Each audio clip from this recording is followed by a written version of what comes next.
Welcome into Welcome, Avatar.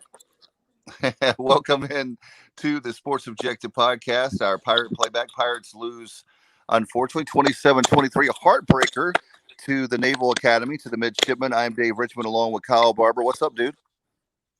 Should be an asterisk besides that win for Navy, guys. Should be an asterisk beside it. We got screwed with false positive test on Holton, but it is what it is. Proud of the boys. No doubt. Proud of him, too. Bubba Rosenbaum, how are you, man? Doing well. It was a fun day in Greenville yesterday, obviously minus the outcome, but very encouraged with the direction the program is headed. It was a beautiful day for football, and just other like I said, coming out with the win, it was a lot of fun and a sense of normalcy to be at Dowdy Ficklen watching some football in mid-October. Yeah, what I told you and your dad, Bubba, it didn't feel like we wasted our time. No, and this program, for anybody that acts like this program is not heading the right direction, they don't need to be a pirate. You need to find another ball club. We don't need the fringe fans. What we need is people that will stick behind this coaching staff, stick behind these players. We don't need negative people. So It's always anybody, it's always fine to be critical, but if you're going to be critical, have a point. no, but I know what I'm saying is there's some people that want to be critical just to be critical, and those days are over. So you can find a new ball club. What we need to do is have people that support this. This guy right here, being Mike Houston, is a winner. He's won everywhere, and what I saw out of him yesterday after the post game showed me why we made the right decision in the hire of Mike Houston. You look at a guy that really cares about his players. You saw that yesterday. He said he was proud of the players. You look at the way that that he's coaching them up. They showed to me that defense, guys. I will start on the defensive side of the ball. The defense played their mind out of their minds yesterday. Very proud of the defensive coordinator Blake Harrell and the defensive coaching staff. They really had those guys ready to play against. Hey, if you think that we're heading the right direction, then why don't we go back to the days that we're losing by 76, 66, 50? Coach Houston talked about yesterday that the Navy game, I can't remember exact words. I think he said the most humiliating loss, Bubba Kyle, but Yeah, in his whole career. Yeah, and yeah, he did. He said after the game last year was one of the most humiliating losses in his entire career, and he definitely, I think, prides himself on being a guy that's very familiar with the triple option. He ran it when he was at Citadel. He ran it at Lenoir-Rhyne, and so not being able to stop it last year, I think, kind of tore his nerves up. And a much better effort yesterday from the defensive staff with Blake Harrell and Roy Tesh and the rest of the guys. And the defense, you could tell they were well prepared. What I saw yesterday was a football team that had a game plan, had a mission, and thought they were going to win that game. And this is not taking anything away from, and I know we're talking with the defense, but just speaking broad spectrum, big strokes. This is not taking anything away from Garcia. Let me make that clear. When I say had we had Holton, we would have won that game. I'm not thinking Garcia shouldn't have been starting that game. He was put in a bad situation. He was not ready to start at the FBS level. He didn't turn the ball over, which was a big plus yesterday on his part. Made a few nice runs. Didn't seem comfortable passing the ball. Um, I, uh, I know these guys had a great game plan. This game was circled, and they were prepared and ready. And you look at how fast we started. We were just shutting them down on defense and making plays and starting with short fields. And you just know the way we were able to run the ball so successfully, and the way this passing game is predicated off the run. Had we had Ahlers and we were able to run our full offense, we would have. I thought, not only do I think we'd have won the game, I think we'd have won the game by a couple touchdowns. I really do. The defense knew what they had prepared for Navy. They knew what they were going to do. I think one of the things, Bubba, that hurt us actually in the game late was knocking out their quarterback. I think when you knocked out their quarterback, part of his game is the pass game, and we kind of took their ability to pass away early when we picked them off, and they just didn't have any success throwing it. So you took part of his game away from him, and he was only moderately successful after that. When we knocked him out, that Tiger kid came in, and he was a much better runner. and could get wide. And I really think that hurt us in the third and fourth quarter. Yeah, Tiger Gosselin came in, like you said. He didn't have any huge runs, but he was getting 4 or 5 yards a pop. I think Yeah. he finished with 25 or 30 yards on 7 carries. But to your point, as far as Morris, the starter, he had 9 carries for 5 yards. Exactly. So when you have to now take the quarterback accountable as part of the run game, that's another element you have to defend. Which, you know, we had taken that away, and what he had the abilities to do in pass games was passing. We kind of took that away early, and so we had a great game plan. We should have won that game, guys. That is that's one reason. You know, despite besides Coach Houston being so proud of the way the kids fought and the way they fought back. There was some frustration too. I think in that post game press conference, he knew we should have won the game. Raji Harris, who's a freshman, talking after that game, and you asked Raji about rushing for 170 yards or whatever it was, and he said, "Doesn't matter. We didn't win." He said, "I'd rather had to win." He said, "We deserved to win that game," and he's right. I mean, you don't want to not take anything away from Navy, but we deserve to win that game. We should have won that game yesterday. We should be riding high on a 2-game win streak in the American, sticking our chests out a little bit, and saying we've turned a corner. And unfortunately, you can't control things in this day and age with COVID. It is what it is. But I love the way they played yesterday, and what a star, man! I know Raji Harris is the last 2 weeks, and I know Navy's run defense is suspect, but that was the first time Dave said it was pointed out at some point yesterday post game, Bubba, that that was the first time since 2013 when Ventavious Cooper was here that we had a running back go for back-to-back games of over 100 yards. Yeah, I can believe it. Yeah. Those 172 yards are even more impressive, given the point that you've already made. How the passing game with Mason Garcia um, was what you probably thought it would be going in, or maybe not even quite as good. You knew it'd be a work in progress. I mean, a true freshman. He had had 3 snaps of college football experience in a game. So you knew it was going to be very much a work in progress with the passing game, and that we were going to be feeding Raji and and Keaton Mitchell, et cetera, the ball yesterday, and him running for 172 yards, despite the fact they knew that we couldn't throw the ball particularly well. That makes it even more impressive. No, it was unbelievable. The kid's a stud, and it just irked the hell out of me knowing that if we were able to get our passing game going yesterday, the way Raji was running it, we'd have beat their ass. I'm telling you, you saw it with South Florida, Yes. and then yesterday you saw the way we were able to run it. I'm telling you right now, people can laugh at me if they want or not believe me, but I'm telling you right now, there will be a game this year and where somebody's gonna have trouble stopping Raji, and we're gonna start flinging the ball downfield because they're gonna bring guys down in the box to stop Raji, and then those receivers are gonna play like they have the ability to play, which they still haven't done this year. And there's going to be a game this year where we're going to explode on somebody for 50 some points. And guess what, guys? We got it. We got a half-assed decent defense this year. Where if we explode on somebody for 50 some points, we're going to win the game, not lose a close one. Exactly. That's what's impressive to me, guys, is the very fact of you look at where we've been, and now we're starting to finally, we have our good friend Dr. John Breen with Right the Ship. You're starting to see that we are righting the ship now. I really believe that. And Coach Houston said, guys, that I was telling Kyle last night that he said that each week this team is going to get better. You can't argue with that, considering where we were with Georgia State to where we are now. It's a completely different football team. I hate to say that like a cliche, but it is a different football team than we saw 2 weeks ago. Well, I think a lot of that has to do with Rajay. I mean, I really do. I don't want to put too much on just one kid, and he's a freshman. You don't want to make his head too big, but I really think Rajay is a difference maker in this offense, guys. You have to run the ball.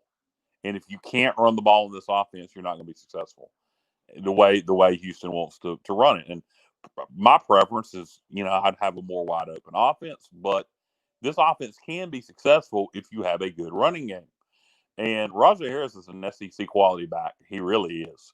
And the O-line's getting better. And hopefully maybe we'll get some of the more experienced guys back over the off week.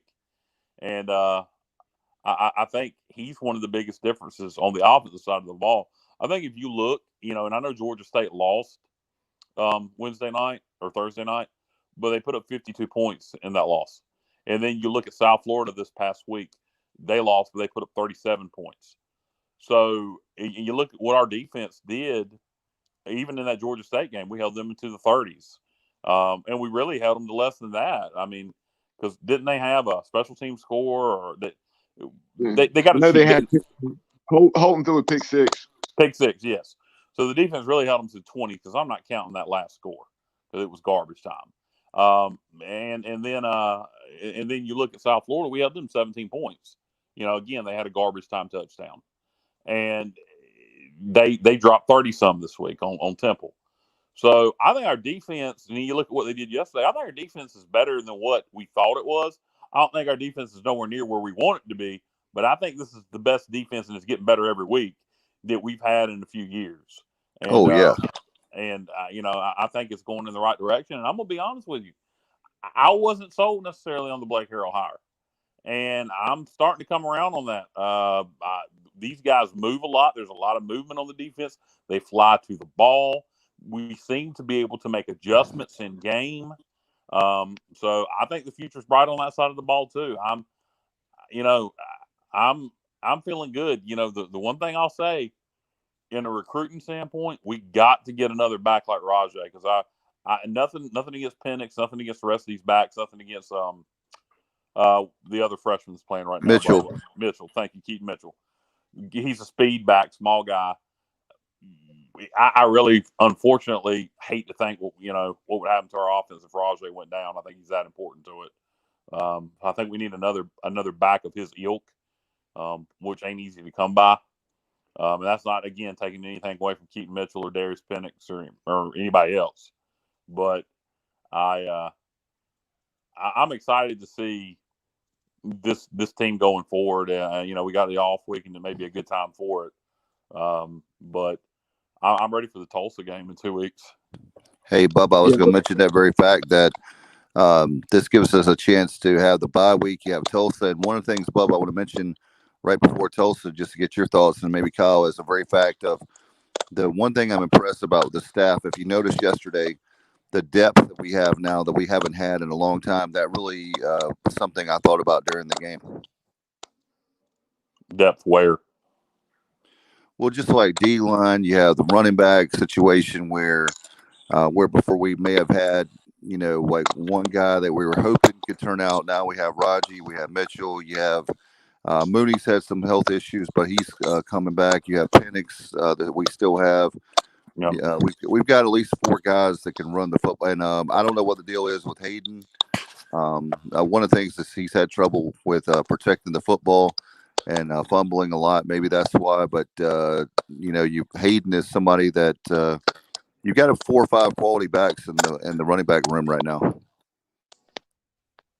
Yeah, and as far as Rajay Harris, a little more on him. I mean, you look at him. My dad, and that was the first time he had really seen him in person. And so, Rajay Harris, he was talking about, and just he and Terry Gallagher were talking about just the size of his thighs and the way he's built for a true freshman. But 5'11", 220 pounds or 225 pounds, and Rajay's a load for sure. But he can hit the home run. We've seen it 2 weeks in a row. A 47-yard touchdown yesterday, took it 80 to the house. So, and then he had some tremendous runs, 4, 5, 6 yards where there may not have been a whole lot there, or it was developing a little slowly. And Kyle and I were talking about this yesterday.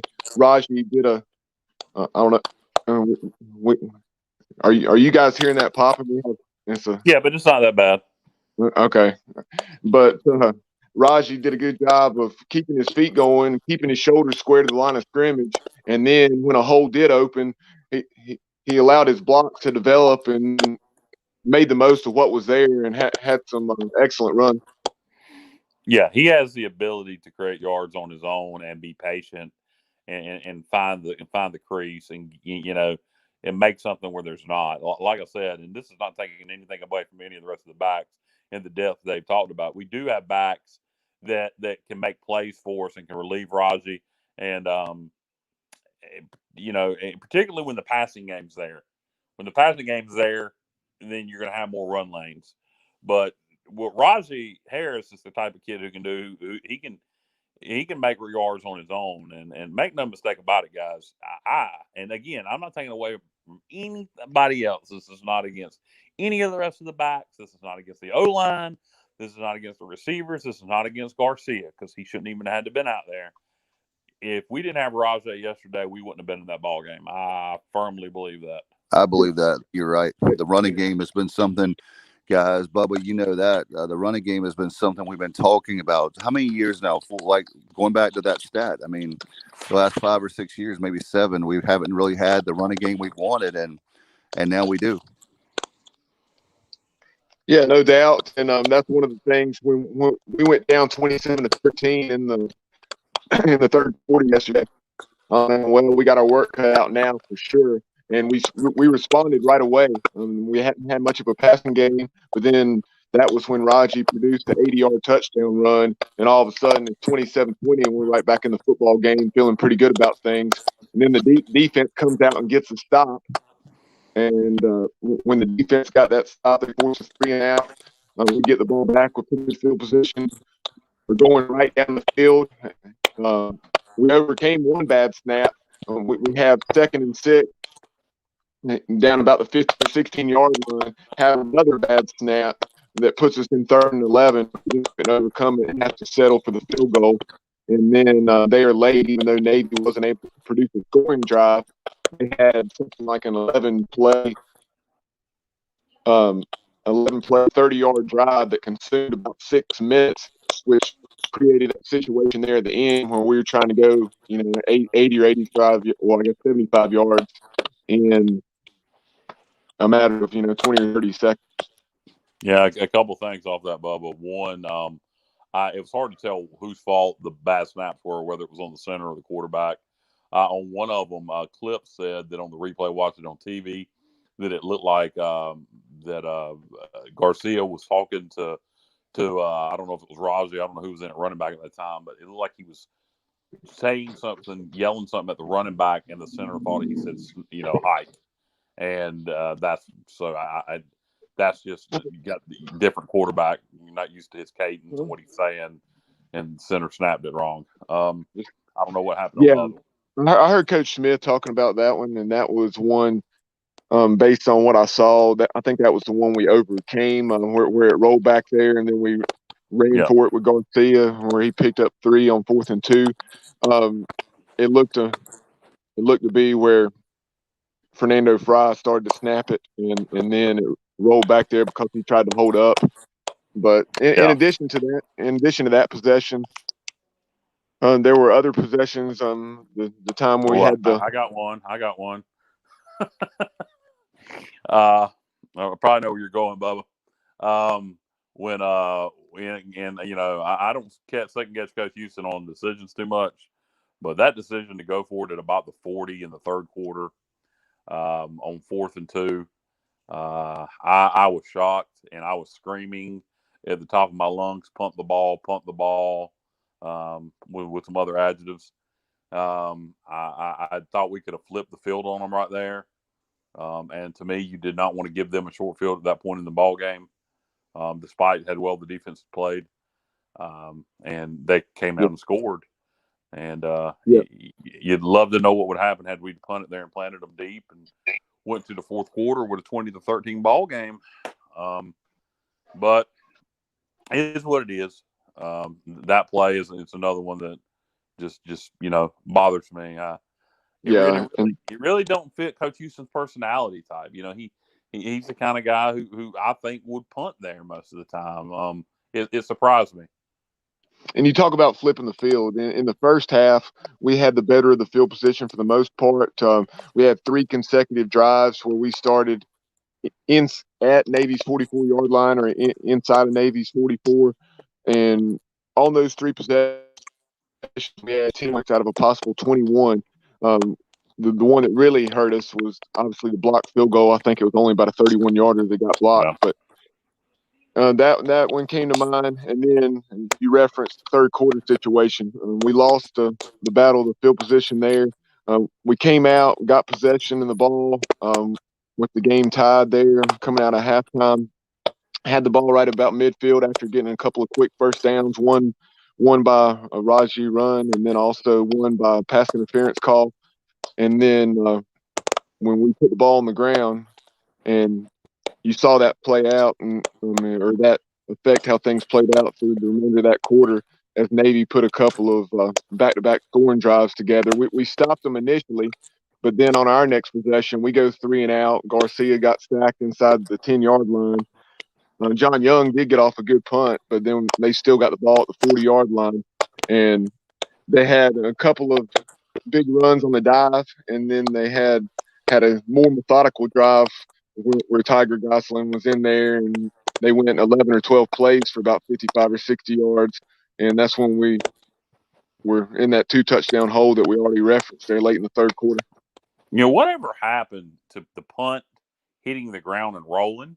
It seems like everybody fair catches punts now. You remember back in the day, a few years back, punts would kind of hit the ground and roll. That never seems to happen hardly anymore in college football. Everybody's gotten good at finding out how to fair catch the damn ball or catch it and return the punt. I wonder.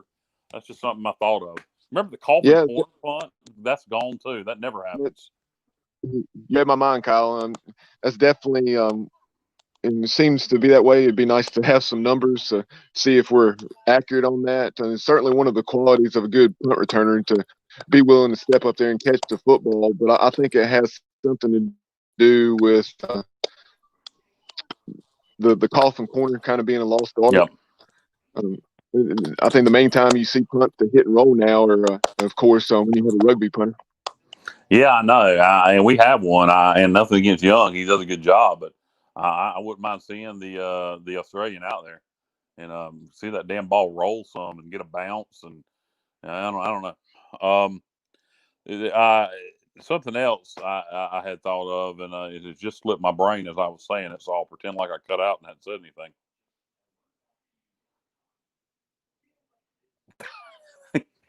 Bubba Dave, I'm here. Yeah, I had a thought that it escaped my brain, guys. So you guys carry on while I'm trying to remember the point I was going to make. I thought you meant that you would come right back. So for me personally, another thing, guys, that just sets up nicely for having. I think it's great that we have. It's perfect that we have 2 weeks for. I got my thought. I got my thought back, Dave. Okay, go ahead. The fourth down play. Navy, the play there on the drive where they extended their drive on their last offensive possession, 4th and 2. I'm not sure he got it. I thought he was short by a couple inches. You can't challenge it there. I don't even know. Maybe we had 1 timeout, 2 timeouts. We needed our timeout, so I understood Houston not challenging it. I knew they weren't going to review it because reviewing a spot is something that normally is going to come from a challenge. But there wasn't a scrum. So I think it could have been reviewed, and you could have seen if he'd have got it because, like I said, there wasn't a big scrum. I wasn't 100% sure he got the first down there. What about y'all?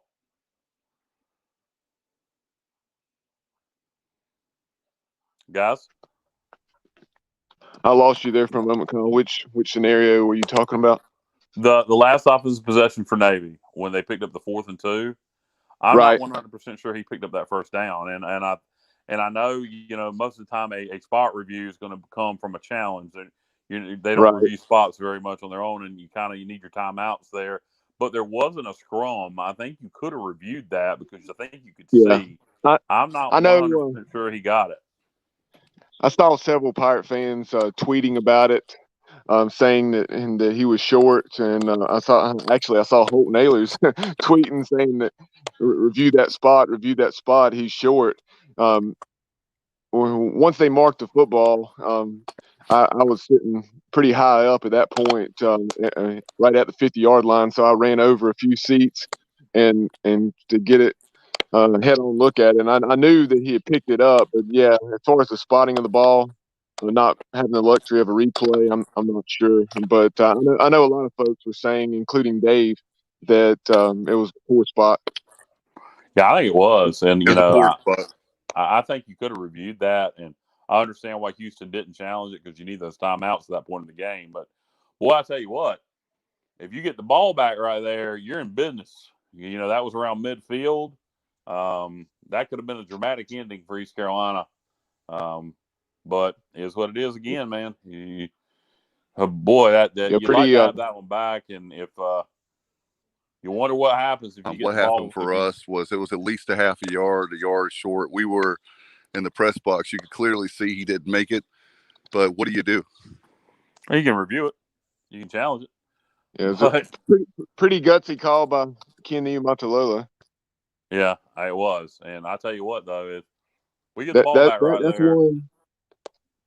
We're probably not in that situation if Holton's playing, but that's immaterial, irrelevant. But I seriously doubt he would go for that had we had Holton Ahlers at quarterback and been in that same situation. But that's just something that one of those hypotheticals that kind of came to mind.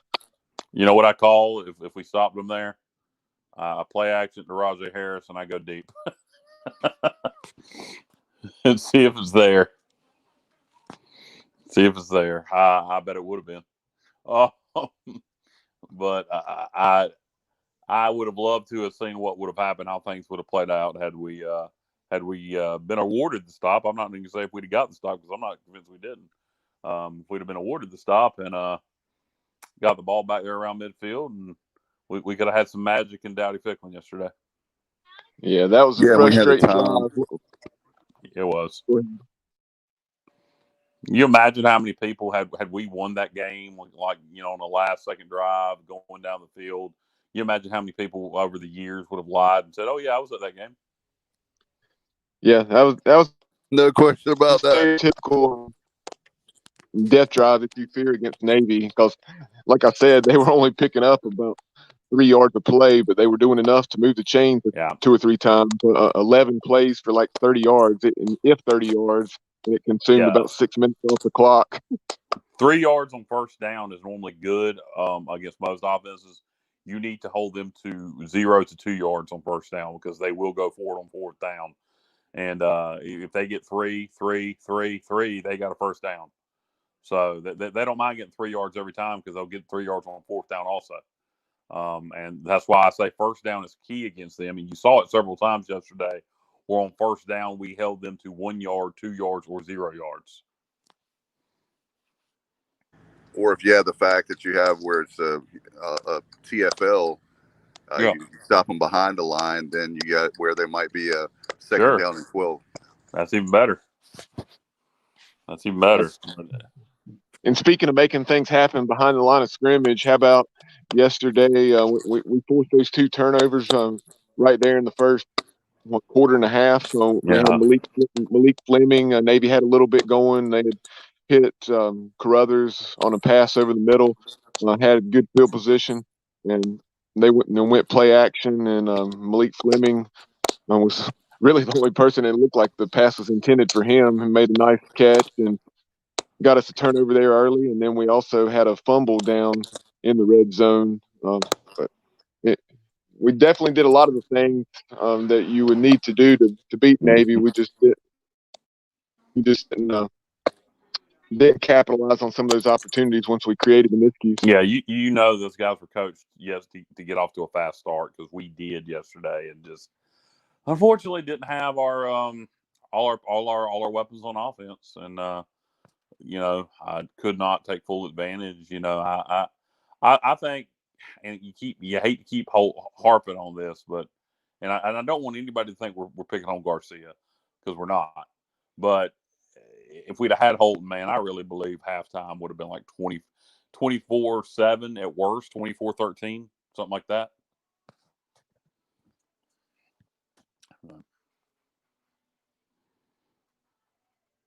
guys, we got the off week coming up here. We have a chance to approve on things, have a chance to get guys back that are in quarantine and in contact tracing, and get ready to take on Tulsa in 2 weeks. Do you guys know if Tulsa plays this coming weekend? I'm Well, I'll not have to sure double they. check on that after yesterday's Cincinnati game getting postponed. But I do think it's while we're researching that about Tulsa, I do think the off week comes at a good time for us because you're coming off a game where you're probably pretty beat up in the trenches, Yeah. going against Navy with the cut blocks and so forth, and then you also have Holton having missed the last 4 days of practice, so that gives him an opportunity to, get back into the swing of things before going out to take on a very talented Tulsa team. Yeah, and he's going to have to quarantine for 10 days. He tested positive, and they wouldn't retest him. So Right. he's Yeah, going to have you to got quarantine that. for 10 days. So, you started on Monday, I'm assuming. So he should be out there Wednesday or Thursday. So that's yeah. So it gives Holton the chance to potentially be available against Tulsa. Is what I should have said. he will be. I mean, I got a feeling as soon as he can be out there, he will. And and there won't be any reacclimating period because he ain't sick. So, Right. I mean, we'll stop there.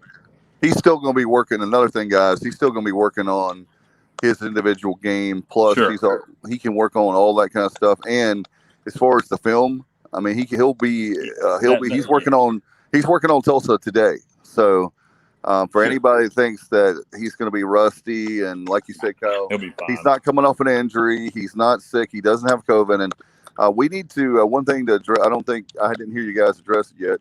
We need to find out with the league what we can do to change the rule when it comes to COVID-19. We need to find out if that was a league policy or a school policy not to retest. Right. And whatever that is, that needs to be changed. Yesterday you saw on the sidelines in the SEC, they will retest you to make sure it wasn't a false positive, and they were playing the Alabama had Nick Saban on the sidelines. What I'm trying to say. So but unfortunately, we weren't allotted that same opportunity with our quarterback. But Lord Saban was able to take a couple more tests, so he was negative, and be on the sidelines for the Crimson Tide. And by the way, what happened to the SEC playing defense, man? Alabama, they just decided to they're just going to join the ranks of outscore everybody. It's called COVID-19. I think that's really played. I think it's hurt the defense more than it has the offense. Yeah, I guess, but it's shootouts everywhere in the SEC, and not used to seeing that with schools like Alabama not really playing any defense. Everybody kind of getting in shootouts. And speaking of the national scene, the Tar Heels, number 5 in the country, number 5 no more, as they go to Tallahassee. Florida State jumps up big on them, and UNC makes a comeback, but the Seminoles hold on to win 31-28. So, congratulations to Coach Norvell and the Noles. You couldn't have picked a better game to get your offense going. Hey, guess what, guys? Ronnie, we got to give credit to Ronnie Woodward of the Daily Reflector. He was talking about that '97 Mac Brown team that was number 5 in the nation. They went down and lost to Florida State. Mac Brown's alma mater obviously is Florida State. He still has not beat his alma mater, and I give a tip of my hat to Ronnie Woodward. He called it yesterday in pregame on Pirate Radio, so shout out to Ronnie. You called it. We'll give you credit for it, brother. Yeah, obviously. Hey guys, getting back to Tulsa, and Tulsa does play next week. They play a Friday night game at USF. So back to back Friday night games for Coach Montgomery's club. Okay, that'll be interesting to watch them play Friday night against the Bulls as we prepare for them for a Friday night game against the Pirates. And that good pointing that out that game is a Friday night at Tulsa. So we're going to have back-to-back Saturdays with no Pirate football, but that's all right. Give you something to do. Maybe take a nice weekend trip up to the mountains, enjoy the fall. But it's a Friday night game under the lights there in Tulsa Friday after next. And at least it means we get Pirate football sooner. It means we don't have to, with the off week, with us playing on a Friday night, it gets here a little faster.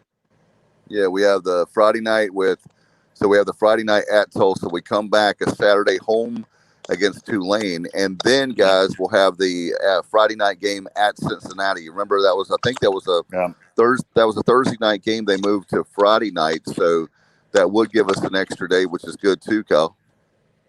Yeah, so we got that, and then if we're going to finish out the rest of the schedule as it sits right now, we would close the season out at home against SMU. But that could change. We may have Marshall added for that first weekend in December. You could add if Marshall couldn't play, we could add somebody else that first weekend in December. If we keep improving, I'd like to see the season go out, be extended as much as possible. So if we keep improving each week and playing well, I'd like to see us play somebody that first weekend in December, whether it's Marshall or somebody else. No question about it. You look at with Coach Houston. Let me give you a shout out to Kyle because you called it about wouldn't it be great if we played Marshall at the end of the season, especially the way we started the beginning of the season. We didn't have them week 0. That's probably a blessing in disguise. We'll probably most likely get them on December 5th. Both John Gilbert and Mike Hamrick, former athletic director of the Pirates, want to play that game. I think it'll be. I really until we see not, I think we can pretty much go ahead and plan on a game at Dowdy Fickens December 5th. It'll be interesting, and I'll tell you why. If Marshall's undefeated and playing for the conference championship, I think that's been moved to the 19th now, or the 18th of December, the Conference USA Championship. If they're undefeated and playing for that conference championship game December 18th, and then we continue to improve, but maybe we have 3 or 4 wins, but we're playing really good football. I don't know if I'm Marshall. I want to play that game. You don't want to go on the road and play a game you don't have to play and ruin an undefeated season.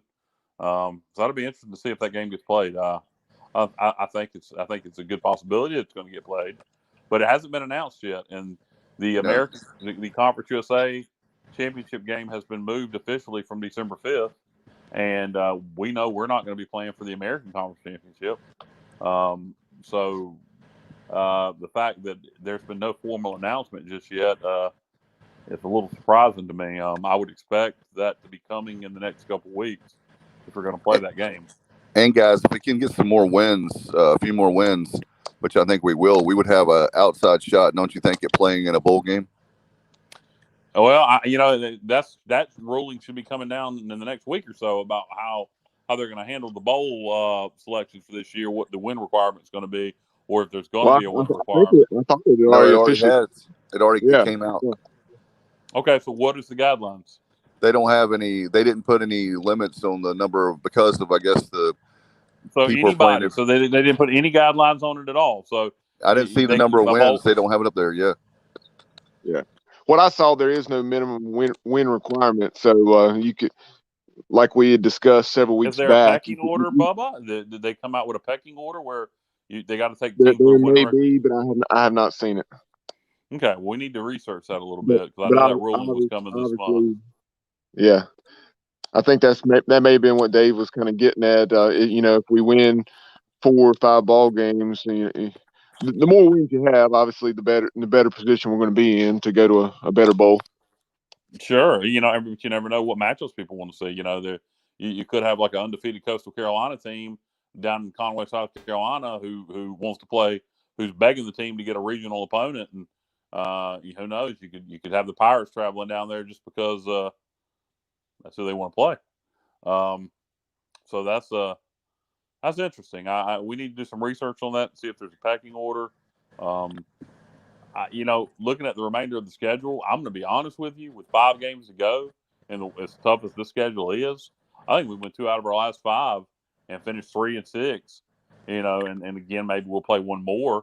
But I really think that wouldn't be. I wouldn't look at that as being unsuccessful.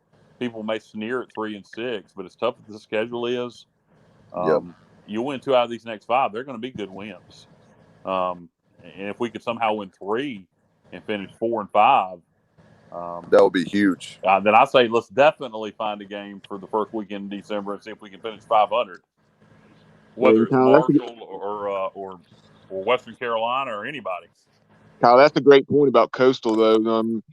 They have some very challenging games remaining. We'll see how they finish up, but with the start they're off on winning, I guess 4-0 now after that win down at Louisiana. You have Coastal. A lot of Pirate fans in the past, you'd laugh at the thought of going down there to play in the Myrtle Beach Bowl against Coastal Carolina. But this year, with the team that Coastal has, that would be awesome to have a young team like we have get the opportunity to play an extra football game against a ranked football team, possibly. Yeah, And one is playing in the 20 practices too, right, guys?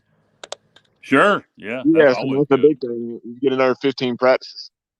Yeah, and so it's it's a lot of ball between now and then, but it's an interesting scenario to put us in, and I would imagine, I would have to think, even if it's not on the table, the conferences are going to send the teams with the winning records to bowls first.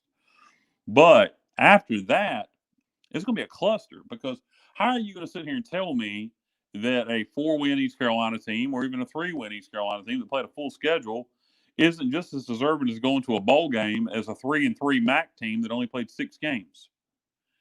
So that's exactly my point. That's exactly my point, Kyle, that I was going to say earlier, is the very fact that these teams that started conferences that started later, then that was on them for starting later. Yeah, and you got some of these bowl games, and you got some of these bowl games that, if the dates aren't changed, they're going to be playing around the time the MAC is ending their season. So, I mean, there could definitely be some opportunities here, if we're playing well at the end of the season, to find ourselves in a bowl, no matter what our record is. So I know that's, we're sitting here in October, but hey, you know what? Why not talk about it? The great thing I heard from Coach Houston yesterday, guys, that had me so pumped up. He said the guys yesterday, when they were in that locker room, expected to win. Yes, and they did. I know that.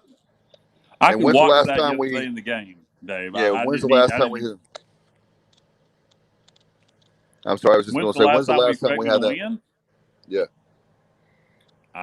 Against somebody like Navy. Yeah, that's what I'm saying. 2015. Yeah, maybe the beginning of the 2016 season when we beat NC State before they lost their confidence. It's been a long time. I could look and tell watching that game that those guys expected to win that game. Before Coach Houston even said it. And if you haven't had a chance to watch Coach Houston's post-game comments, take a moment to do so. You can find it on our Facebook page, the Sports Objective Facebook, and it's definitely worth watching. He's very emotional. You can hear that it was an emotional week and an emotional game for him. And I think he wanted it bad. I think the kids wanted it bad, and unfortunately just came up a bit short. But I think it's a growing moment. And, I know Tulsa's got a pretty damn good defense, but I'm excited for that game. I mean, I wish we could play them next week, even though it's a good time for the off week. Nothing against Tulsa. Tulsa just beat UCF, and they got a very good defense. But nothing would surprise me at this point. I wouldn't be surprised if we find a way to beat Tulsa, even though they beat our brains in last year. Can you imagine beating Tulsa, and they want that one bad too, and then you have home to Tulane, and then at Cincinnati? I mean, you could win 2 out of the next 3 potentially. I don't think we match up too good with Tulane, and the reason I say that is because their D line is really good, and that's the strength of their ball club. Our O line needs to continue to improve. I know a lot of people look at that Tulane game and say, well, that's one we can win. Sure, we can win it. But I think from a matchup situation, Tulane is not our best matchup. I think if you look at somebody, let's say like SMU, SMU does not play good defense. They cannot stop the run. I said that last night. They can't stop the run. They can score, but our defense will continue to improve. Don't be surprised. Watch and see, man. It'd be interesting to see what will happen. Maybe you got a 1-loss or an undefeated SMU team coming in, ready for the conference championship game, last game of the regular season, playing a East Carolina team with a couple 3 wins. And you never know what can happen a lot between now and that game. But just remember, I said that here on the Sports Objective today. Yeah, I think we'll definitely win one of those remaining 2 home games. Which one it will be, I certainly see your logic there. Maybe that Tulane game will be a game where if we aren't as effective running the football as we've been the last two, maybe Holton in the passing game will step up, like you mentioned earlier. But and kind of getting back, we talked about the individual performances on the offensive side of the ball, and we talked about the defense's performance as a whole. A point that I wanted to make, or some individual performances I want to call attention to. You had Xavier Smith, who's been a tremendous leader up to this point in the season. 15 tackles yesterday. And then you had the play. My dad and I were commenting on the play of number 45, Rick Diabreu, or Diabreu. I've heard it pronounced both ways by coaches. So, what is the official pronunciation? I'm not sure. But, Where's he from? Rick Diabreu, I'll go with that. He had 10 tackles and was all over the place yesterday. And that's a ton of tackles for defensive linemen. And where's he from, yeah, Bubba? I don't know. I'd have to look it up. I don't recall exactly. And then you also had the play of Chris Willis, the App State grad transfer, who very excited to have him for a couple years now, assuming he will make the decision to come back next year. He had 9 tackles and a sack yesterday. Yeah, I think he should. I think that kid is good enough that he keeps putting up big numbers this year. Come back next year, and he can find himself in a position to maybe make some money playing at some level, if not in the NFL and in Canada. Yeah, come on back next year. You can have yet another year of eligibility, Chris. So, and guys, what about the? I was going to talk about the play of the linebackers too. Aaron Ramseur. I know he had his injury was against, remember, USF last year, and he has come back. I was thinking about this a few days ago. Great. That torn ACL is usually like it used to be back in the day, like almost a career-ending injury kind of thing. And now, and what is it, 8-9 months later, he's like, in a short period of time, he was ready to rock and roll. Yeah, he's played great the last 2 weeks. Aaron Ramseur's playing really good football in the middle of the field there at linebacker for us, and comes up, makes plays. 2 very good games last 2 weeks. And getting back to Rick Diabreu, Johnny Gardner chimed in. I was thinking he was from Virginia, Johnny, but I wanted to double check that, and he's from Chester, Virginia. Okay, that really doesn't help me with the pronunciation of his name, Virginia. But I'm gonna go ahead and say Diabreu also, because Diabreu sounds weird. So I'm gonna go with Diabreu, and if it's Diabreu, then I apologize for saying it sounds weird.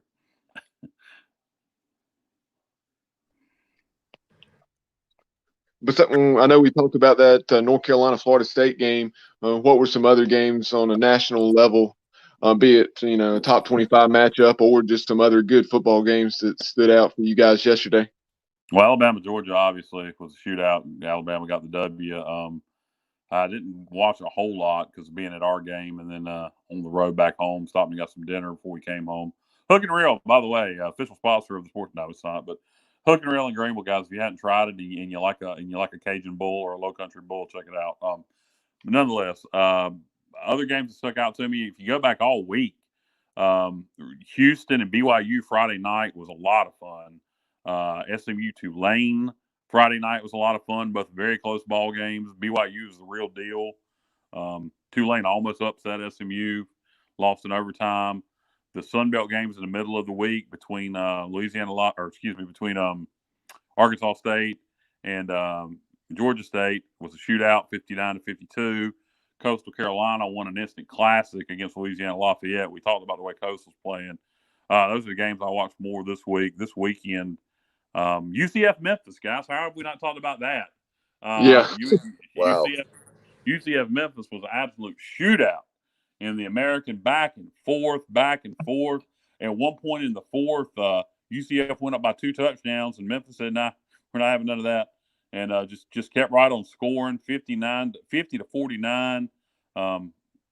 It was UCF missed a field goal, and Memphis holds on for the Vic, and 50-49. Exciting game. Memphis and UCF always seem to play exciting football games. Yeah, UCF was up 34-14 early in the second half. And you look at some of the numbers from that game, talk about video game numbers, as you would guess, with a 50-49 final score. And how about Dylan Gabriel, UCF's quarterback? 35 of 49, 601 yards, 5 touchdowns, no interceptions, and loses. Yeah, that'll make you throw up.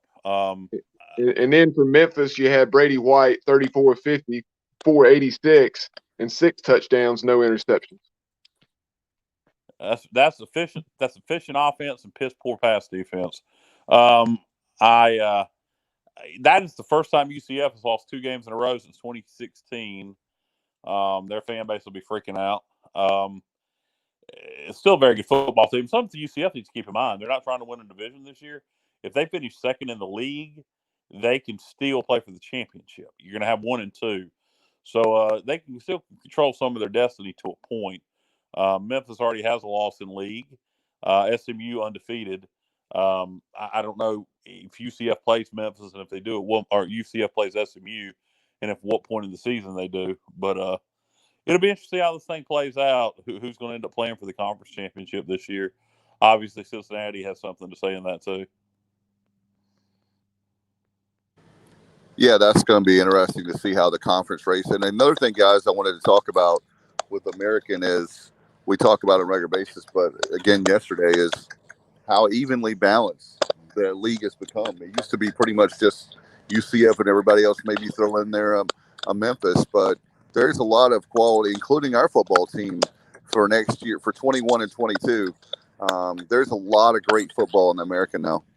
Well, I think it's been that way the whole time. It was just about a 2-year run there where UCF was just a little ahead of everybody. But, you've had Memphis rolling for a while. They're on their 3rd head coach, and it's because people have been hiring them away. Cincinnati, Luke Fickell's had that going for a couple years now.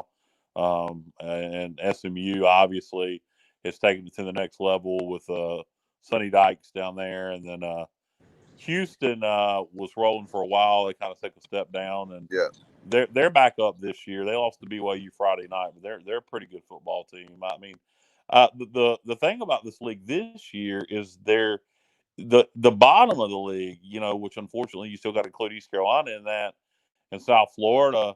There's no UConn. Look, South Florida almost beat Temple yesterday. I mean, the bottom, the league. The bottom of the league has came up, and part of that is losing UConn, but East Carolina is rising. South Florida is the other team kind of at the bottom. My guess as the season plays out, Temple will find itself down there. You project Tulsa to be towards the bottom, and they've already upset UCF. So I maybe that's what you're alluding to. The bottom of the league is strong. Yeah. So there's really not a gimme win in this league. There's not a game in this league right now where you can go, that's an easy win. Yeah, that game used to be UConn, like we were saying. I mean, UConn used to be East Carolina also, and it's not anymore. And people that thought South Florida was going to be that, like I said, they really, could have easily beaten Temple yesterday. So, and that's another one. You want to look at games out there that are still potential wins for the Pirates. I'm very interested in that matchup with Temple and Philadelphia. I wish it was in Greenville, but that should be a fun one when we play the Owls. No doubt, guys. So that one's one that they've had our number for what the last 5-6 years, 2014 on, right? Ever since we've been in the league with them, we haven't beat them yet. So that's another one that would be another big moment, is to go find a way to beat the Owls.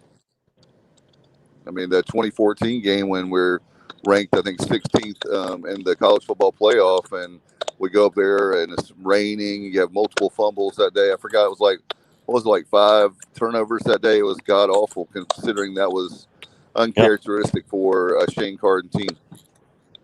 No doubt. And Temple looks like this year they're doing things a little different. Their defense is struggling, but they can score some points. So it'll be interesting to see. That game's still a few weeks out. But it'll be interesting to see how that plays out when we travel to the city of brotherly love.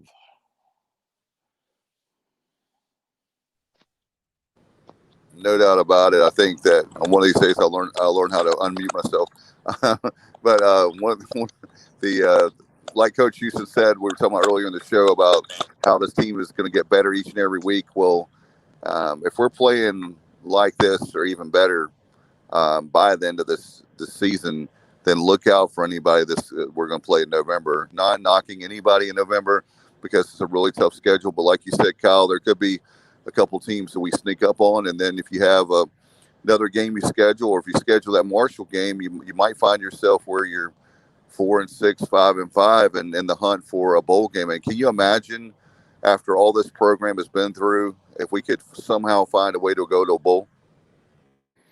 Yeah, whether no matter what the record is, if that happens this year, or we're playing good football at the end of the year, and somebody invites us, then it would be great. But first things first. I mean, I'm looking forward to the Tulsa game, and we got the off week to get through first, and we'll have to find ways to amuse ourselves in this next weekend without Pirate football. Hey, by the way, guys, I don't know if we talked about this early on a little bit. How great it was to be in the stadium for the handful of us that were able to be there. It did not feel like a normal game day, but at times it did. It was just good to sit out there and watch the Pirates play and beautiful weather.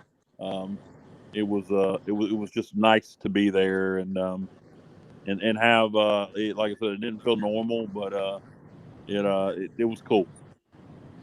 Yeah, the very fact that we actually were, I felt like, Kyle, I told you this last night, the fact that I felt like if we had the 12th man there, if we had the fans there, we could have won the game with the situation we had. I really felt like that was a missing factor as well.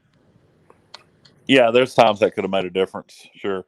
Um, when Raji ran that was the 80-yard, well, 81-yard, stuff maybe like that. maybe on that play where it's 4th and 2 and that crowd's going crazy. Maybe that's enough to get the spot right. Exactly. Because I'm telling you guys, it was at least a half a yard to yard short, and next thing you know, it was a first down, and they were doing that all day long. But again, once we start winning, we'll start getting the spots, or we'll get, in other words, where it'll be more in our favor. Yeah, no doubt. The Navy's been a perennial favorite in the league, and I'm not sure that they're the Navy that we saw a couple years ago, but they're certainly a good team. And they're a good team, and they're 3-0 in the league. We're talking about who's going to play for the conference championship. The midshipmen are 3-0, so you never know. No doubt. So that's what's going to be hurting even more is the very fact that that could have been one of the teams that we got payback on, and that we got the win, just like we got USF last week. But you know what? There's more teams on the way we played the last few years. There's a lot of teams we owe, and so that's why you play. And Coach Houston talked about that yesterday. There's a lot of football left. So the people that are probably out there screaming we're 1-3, well, there's definitely the second half of the season coming up, and we don't even know if we're going to have Marshall or we'll have another game for 10 games. And so just to have, I mean, we're most likely going to be 2 games short of what we normally have. So the fact that we have, I think it's a win. I was telling Terry Gallagher yesterday afternoon, I think it's a win just to have football to watch right now, because it looked like for a time there that we were not going to play football this season.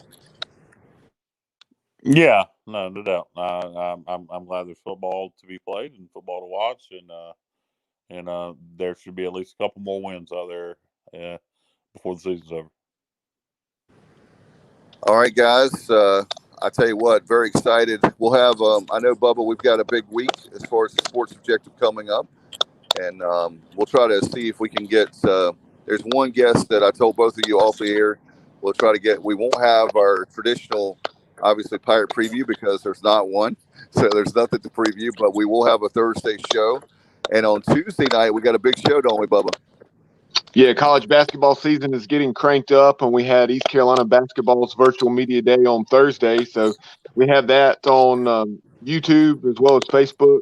Also, Anchor and SoundCloud. Go back and check out that video and audio if you have not already done so. You hear from Coach Dooley for about 20 minutes, and it was really a rapid-fire session, guys. A lot of questions were answered during that 20 minutes. And then you also had Jaden Gardner, Brandon Suggs, Tristan Newton, and Noah Farrakhan. Very talented team. Essentially, everybody's returning. All that production is backed.